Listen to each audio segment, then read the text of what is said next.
Okay, so I want to show you a type of joint that might be good if you're going to use 2x4s for that frame for the table. It's called a half lap joint. Um, and so what we'll be doing, we'll be putting the board together this way, but we'll be moving half of this and then half of this so that when they go together, they're only as thick as one board. Okay, so there's a couple tricks to that. One is finding the exact dead center. Another one will be cutting the line straight in 3 different planes, right? Because it has to be straight this way, and then this way. So it's got to be straight, lengthwise across the board this way, but then also angled this way and then that way. So we'll make lines, and then I think you should have a sharp something like this that you can make strong marks. If not, then you can use just a knife,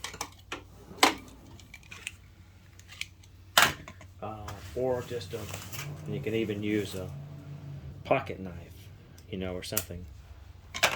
But the more accurate we can make that, in fact, a knife is probably better than that. Um, but anyway, we'll use a couple different things. So, and I'll stick with metric just because it's easier for you right now. So I measured this, and this is approximately 38 millimeters, maybe 39. It's a little tough because these are rounded off, so the corners are, so it's hard to get an exact measurement. But anyway, around 19 millimeters. I meant around 38 millimeters, so about 19 would be half, right? And I think I have this at, it's about 19 millimeters sticking out from here. And then what I'm going to do is just take a pencil, put my square down, and measure a line there at my 19 millimeters, and then flip it over and do the same thing from the other side. Now here's the thing, these lines aren't going to be in the exact same spot. I don't know if you can see that, but they are measured the exact same distance from here and the exact same difference. Actually, it went over, so this one is here, and then when I measured from here, it came out here. It doesn't matter. Right in the middle of those is dead center. That's why it's important to have something like this that you know the measurement is exactly the same, or that wouldn't work. Okay, so then for this, I can just take something like this, and I could probably do it with a pencil, but I like making holes and put it exactly in between those two lines. I know that is dead center. And I'm going to do it again. So if I'm going to put these two together, let's go ahead and get this out of the way. I'm going to put this exactly even. Right, so it's exactly even there. I hope they're square. They're pretty square. The ends do have to be kind of square for this to work a bit. But anyway, so I'm going to do that. I just had a mechanical pencil. You can use just a regular pencil. I just don't have one. So I'm going to make that line right there. So now I've got the middle here. I know that's how far down it needs to come this way. So I'm going to make another middle here so I can connect them with a line down. Now I've actually seen some people just grab this with a pencil and do it like that. Now we can do that, but I'm still going to double check that I got it right. Guys that really do this a lot probably don't need to do this.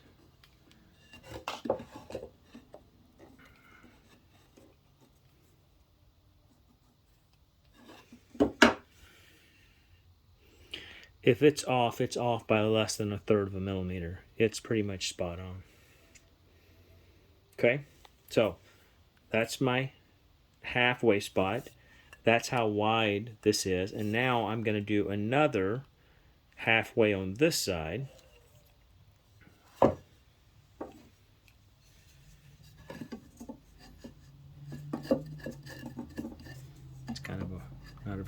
cut.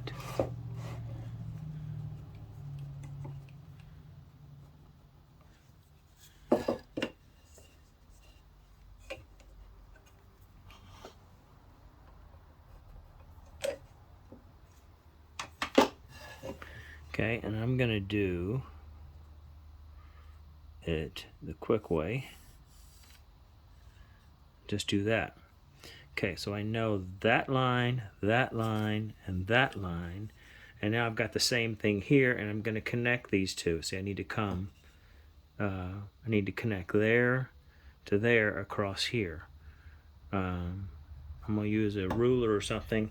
So now this is where you want to try and clamp things down. Your table should have where it's exactly 1 2x4 width from there out to here, so it's flush. You might have to actually temporarily put something in there so you've got a better clamping surface. You just need a piece under there so it doesn't move, so that you can put it here and clamp it under here or something like that. Right.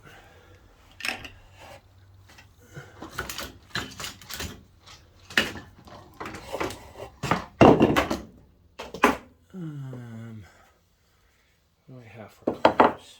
Let me pause this for a second. Okay, so I just clamped that board on there so it's flat. So now this is my one that's there. So I'm going to go ahead then and clamp that on there.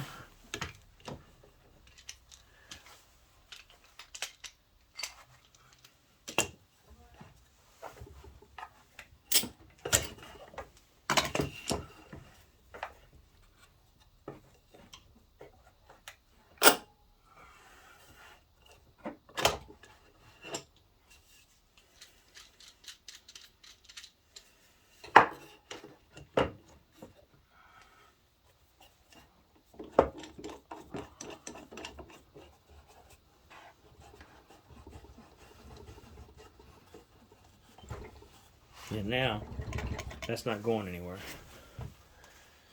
So now I can work on it. See, I have a vise here, so kind of makes things a little nicer. There's a vise that I was going to make for that table, but I just haven't had a chance to. That would be even better than this one. But I can just put the vise in, tighten it down, and then I can work on it. Just makes it easy. Yeah, Sanj. Okay. She's telling the dog, Daddy's gone. Daddy's gone.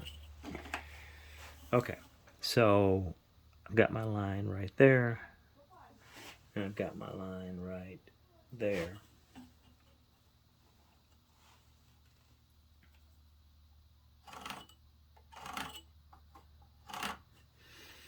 Okay, so with that having three lines here, here, here, and here, it really helps me. Now we'll show you in this particular one what I told you the other day about the square is not really going to help.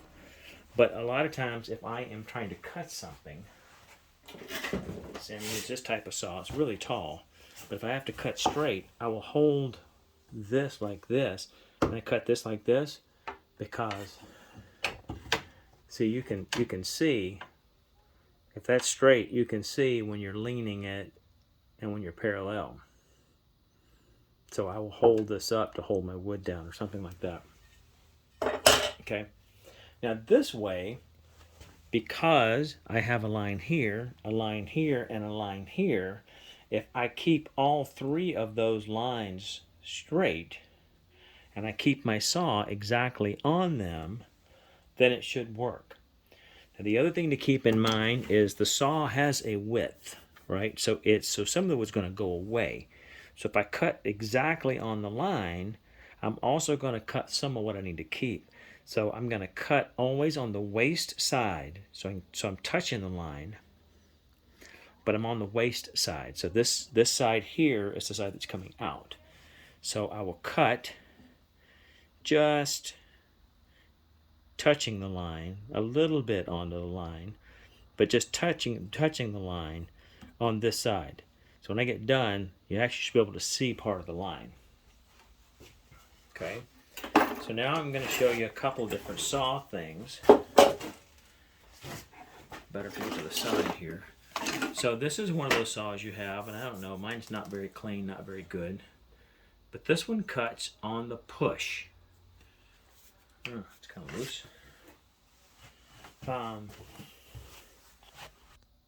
Okay, I've got 2 or 3 of these. That handle was loose on that one. So if I'm going to do this, and I'll use my thumb sometimes. Let me see if you can see that. Try to turn it so you can look right down this. Okay. Okay, now you can open. Okay, just open it. I have a strap there, honey, if you would put it on it. So I will hold my thumb to get it started. Just touching the line. And this cuts on the push, so to start it, I want to actually pull. And see how it jumps around side to side? It will do that. Randy, Yeah. listen, you left the water running in a front, you know. Oh, that, right? yeah, now can You have your housekeeping? yes. Okay. But you can see that's actually way wider. What it's cutting is way wider than the pencil, which is why you can't cut it on top of the pencil. But you have to kind of draw to kind of get a curve started, and then at some point you'll be able to cut. See how it jumps a bit? Okay. And then, so I've got to watch this line here and make sure. See, I'm already into this line a little bit. That's why you have the line there. See, I'm perfect on this line, but I'm not on that one. So I have to be perfect on all the lines, and that's how I keep it straight. So that one.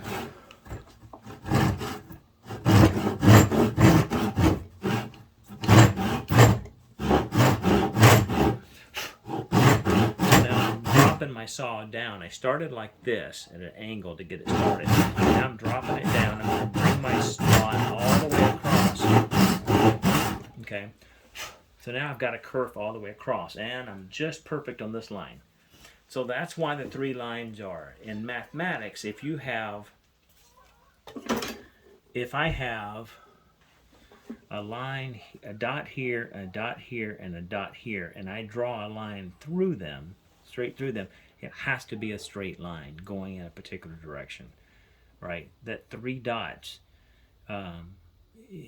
is paramount. That's why 3 points of reference. Like if you're going to triangulate on something, right?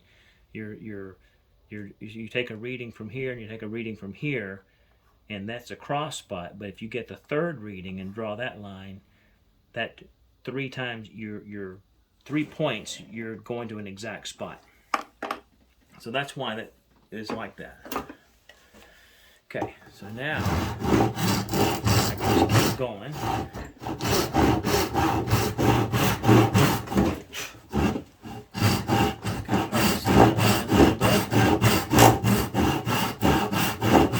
And I can kind of still a little bit on this side here, come here, and a little bit on this side here. It helps keep it somehow smoother than just trying to cut like now right here when I'm trying to cut straight across. It makes it kind of goofy.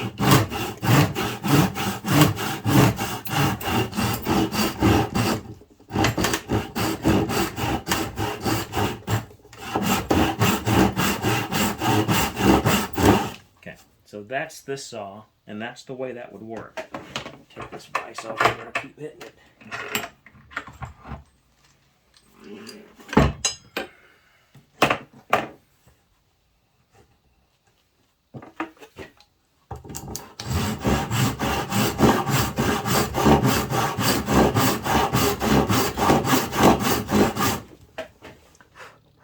Okay.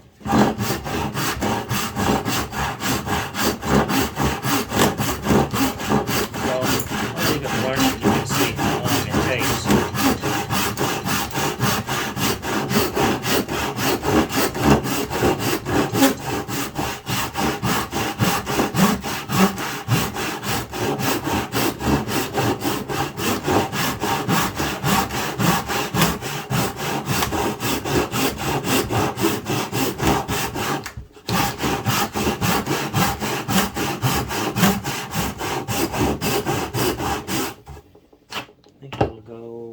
So see, that's the issue with this. Remember I was telling you? That saw is going to hit right there before it gets all the way down to the line. So we can't actually complete the project with this. We'll have to go to the Japanese saw. It doesn't have those issues.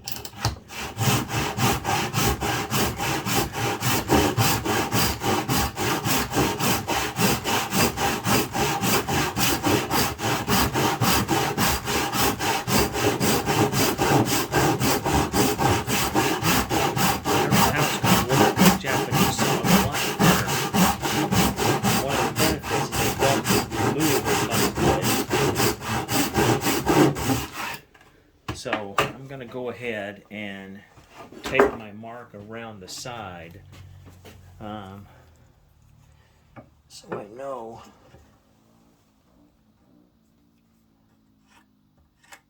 where to stop.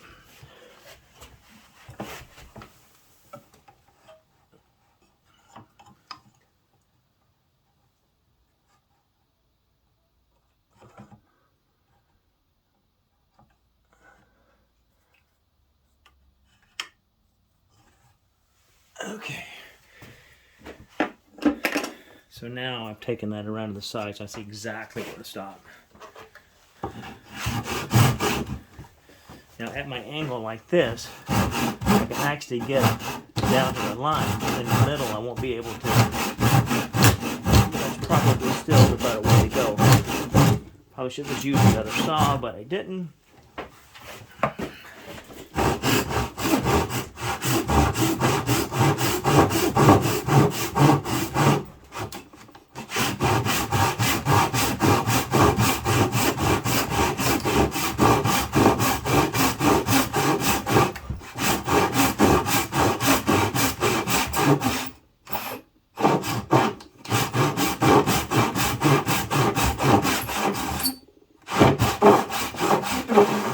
So I've basically gotten as far as I can go. I can't go the rest of the way. So I'm going to switch over and finish my Japanese saw. Now it may create a little bit of a weird thing down here because this is a thinner saw. But I'm cutting with the grain, not across it, remember? So I want to use the bigger teeth. It's not going to take too much.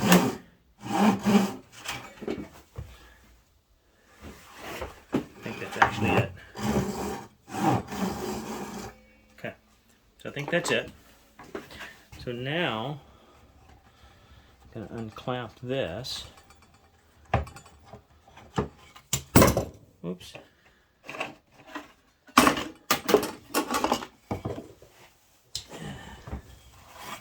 Rotate this here.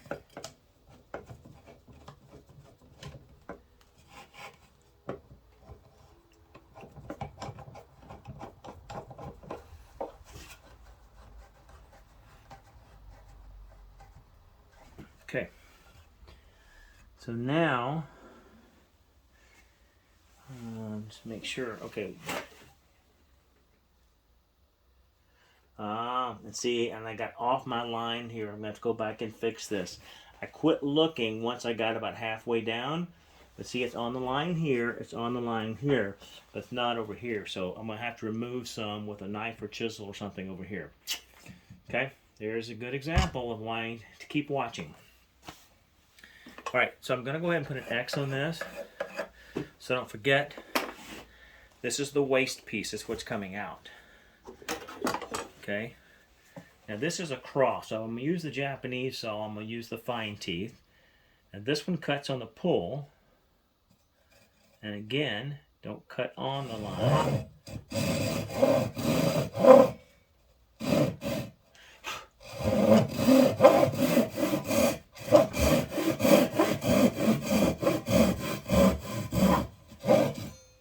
Oops, let me do that.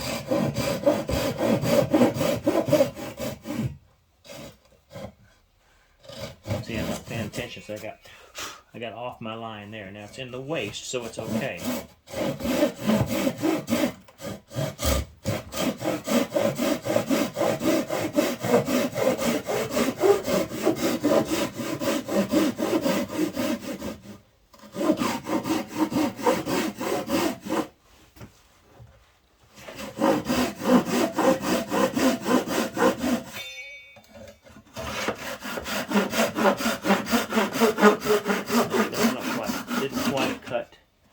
Okay.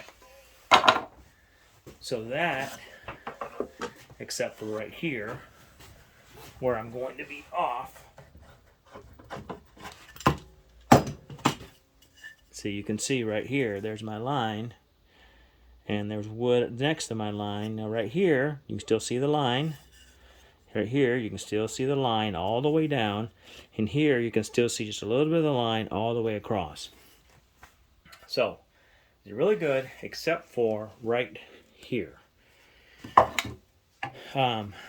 So, the ways to get rid of that. So, the best way is a chisel, but I don't know if you have decent chisels to use. So, I don't know. Maybe sandpaper? You have rasp. I know that because that was one of the things that I got for Hannah early on because they were safe, easy to use. So let me pause this. Okay, so I had to go find my rasp. These are rasp. I think she has this exact one, if I remember right. Maybe even have this one. These are really rough. Think of these as files for wood or like really, really, really rough sandpaper that you can use for shaping or whatever. And so, and I'll clamp it to do this. But anyway, if you look,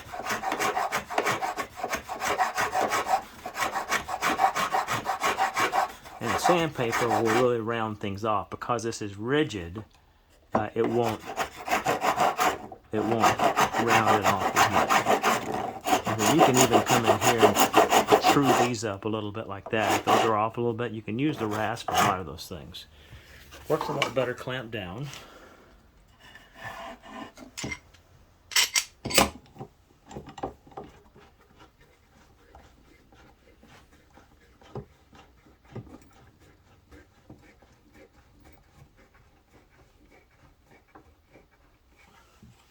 Okay, so we can do that.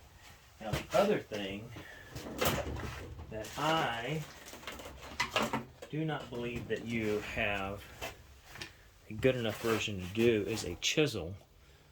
Oh, see, I didn't cut, I don't know if this was, oh, I think this line, so this must not be completely square. Because I'm looking at this and my line is off. Okay. So see, this wasn't perfectly square, but I drew this true to that. So, there's another good lesson. So this line needs to be true to the board. Yeah, okay. So I should have done that differently. I'm trying to use tools you have down there, so not ones that I have here. I would have cut this differently and it would have been automatically all squared up and true. But I didn't do it, so I'm going to have to take that off, clean that up. I can go back with my saw, I can go back with my rasp, either one. What we will do later, then this is going to be sticking out a little too far here when we put this joint together, but we can sand that down easy enough. Oh, I was going to show the chisel. So it's kind of hard to work around my camera here, but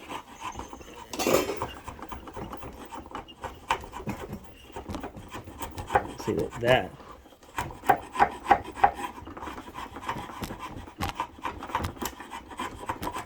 we'll remove that. Okay, you don't even need to use a hammer if the chisel is sharp.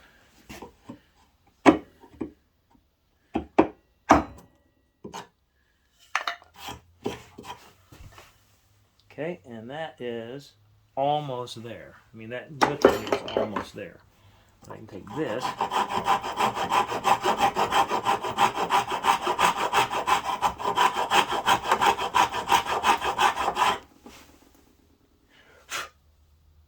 Just a tiny bit more.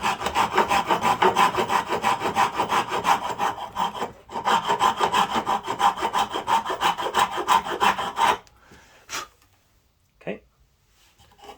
So I think that is going to be good there. And then this, like I said, seriously, I mean, with the tools you got, you can do this. And it's going to take a little longer. You can go back with the saw.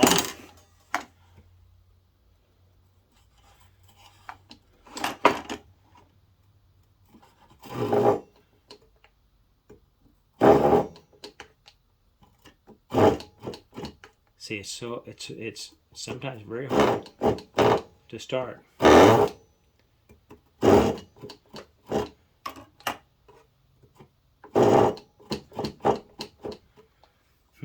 I'm really having a hard time getting that started. Right. Well, it's at a bad angle.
Okay, so that's done. So now that should be, if I cut the same thing in another one and then put them together like that, that will make a really strong joint. Now I'll glue it and then clamp it, maybe put a couple nails or screws in to kind of help hold it, but that will be a good joint.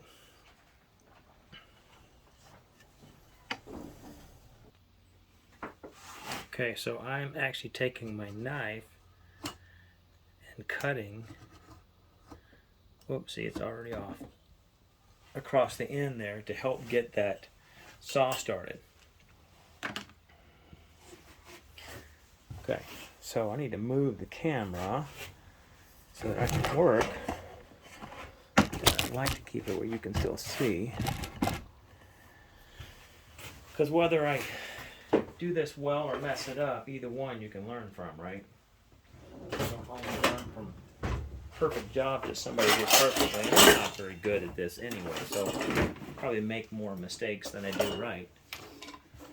Okay, so my waist is over here. So that's the side of the line I need to cut on. I'm going to try the Japanese saw. I'm cutting with the grain, not across it, so I need to flip over to the larger teeth. And remember on this one how I had to, so it cuts on the push, but I had to pull it back to kind of get it started. Okay, these are the same way a bit, but since they cut on the pull, I have to kind of, but these are easier to start too. Part of it's because they're thinner.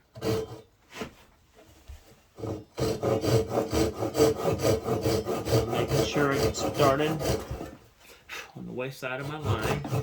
Now I'm going to pull it across. Now I'm going to do this. Make sure I'm starting properly on this side. Now I can connect the two.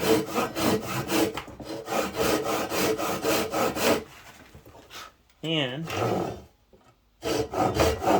going to go back and forth now.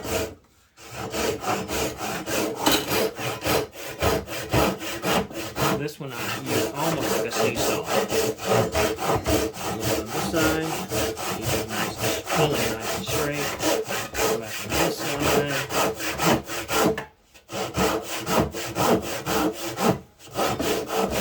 Middle.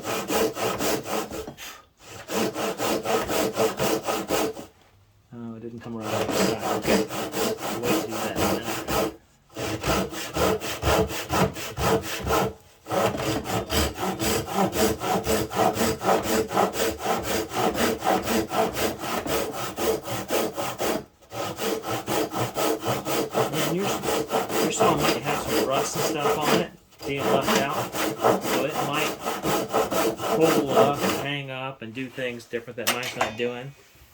But I've pretty much got it cut. As you can see, in my opinion, this is a much faster, easier to use saw, which is why I recommend it.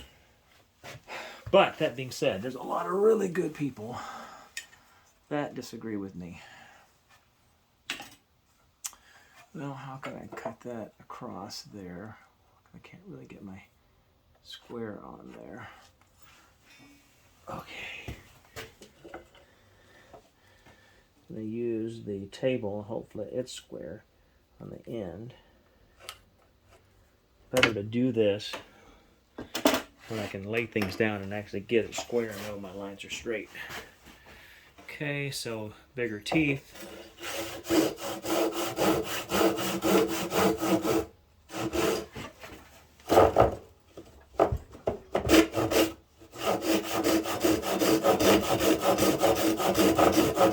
My angle down to get cut, and now I'm cut down to my line, both sides.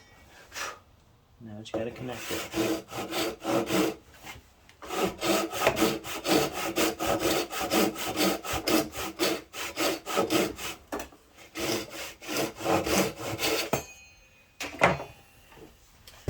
Here it is.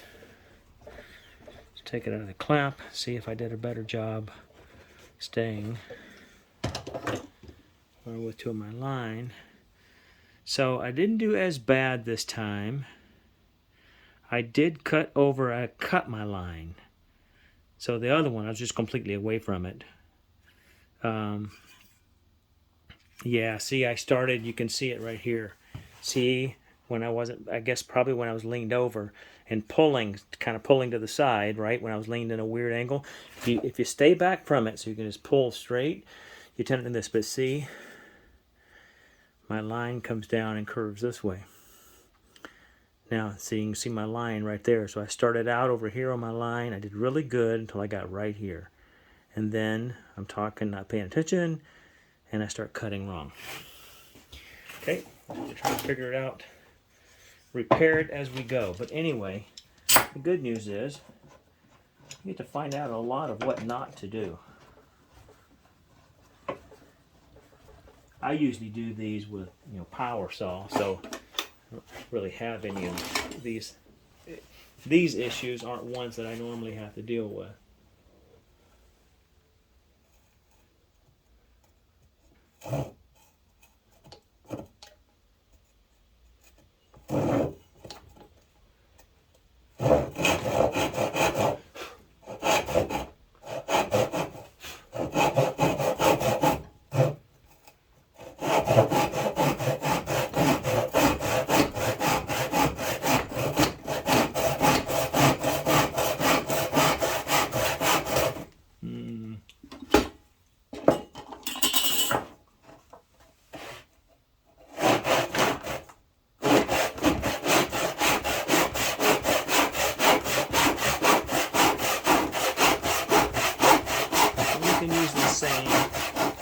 Square trick with the Japanese saw. Now cross cut.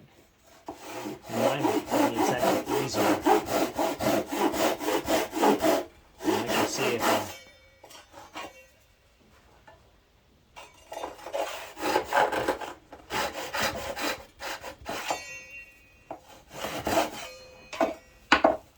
okay. So in some ways I did a better job on this one. Some ways it didn't, but in the end it's still a very serviceable joint. And I think in yours, see, that side's pretty, see the where it cut it off, you can see where I didn't see how that one's flush, but out here it's not. So I'll need to go in and take something, chisel or something, and take some more off there. Did I just chip a piece off of it? A piece of wood went flying. Must have been something different. But anyway, so I just need to go in and clean that up. But that is, and then when you glue that together, put a couple nails in it, and then clamp that and let that glue dry for a couple hours. that joint, you will break the wood before that comes apart, because it supports itself, you know, in different ways. Like if I try and do that, it's supporting itself. So we talked about a tenon. A tenon is probably the strongest joint there is, with the exception of some finger joints for like boxes and stuff. But outside of that, a tenon is one of the strongest joints, if not the strongest joint. And this is kind of like half a tenon, 3/4 of a tenon actually.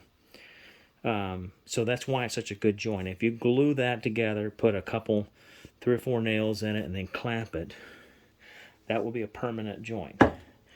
And you use this for your legs, your cross for your frame for your table that you're making for Hannah, and that will make a really strong but not bulky frame, because it's only as wide as one of these, not like the ones I built for the workbench where they're all overlapping in full width.